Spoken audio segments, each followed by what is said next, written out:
काँग्रेसनं भाजपच्या नागपुरातील उमेदवार नितीन गडकरी आणि त्याचबरोबर त्यांच्या प्रचारासाठी आलेले मुख्यमंत्री देवेंद्र फडणवीस यांच्या विरोधात निवडणूक आयोगाकडे तक्रार दाखल केल्याची माहिती मिळते।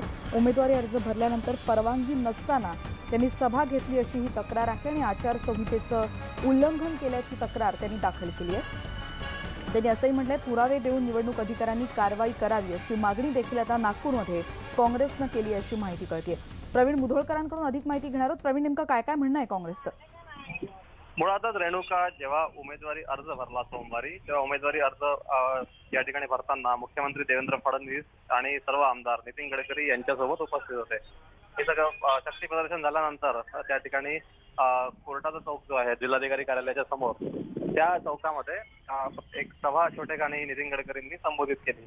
तर या सभेला परवानगी नव्हती असं काँग्रेसचं म्हणणं आहे। मुळात ही सभा होती का किंवा त्या संदर्भात माहिती देण्यात आली होती का, परवानगी घेण्यात आली होती का, याची शहानिशा केली जाईल। पण या संबंधातले फुटेज, पुरावे आणि फोटोग्राफ हे या ठिकाणी काँग्रेसच्या वतीनं तक्रारीसोबत देण्यात आलेले आहे। तेव्हा आता यावर निवडणूक आयोग आणि जिल्हाधिकारी काय या संदर्भात आदेश घेतात, काय माहिती घेतात, चौकशी करतात, याकडे लक्ष लागलंय। पण सध्या तरी तक्रार जी आहे ती काँग्रेसने दाखल केली आहे की विना परवानगी ही सभा घेण्यात आली आणि उमेदवारी अर्ज भरल्यानंतर ही सभा नागपुरात आयोजित करण्यात आली। निश्चितच धन्यवाद प्रवीण। या सगळ्याचे अपडेट्स तुमच्याकडून घेत राहणार आहोत, कारण पुरावे देऊन अधिकाऱ्यांनी याबद्दल कारवाई करावी अशी काँग्रेसनं मागणी केली आहे। भाजप विरोधात त्यांनी ही तक्रार दाखल केली आहे।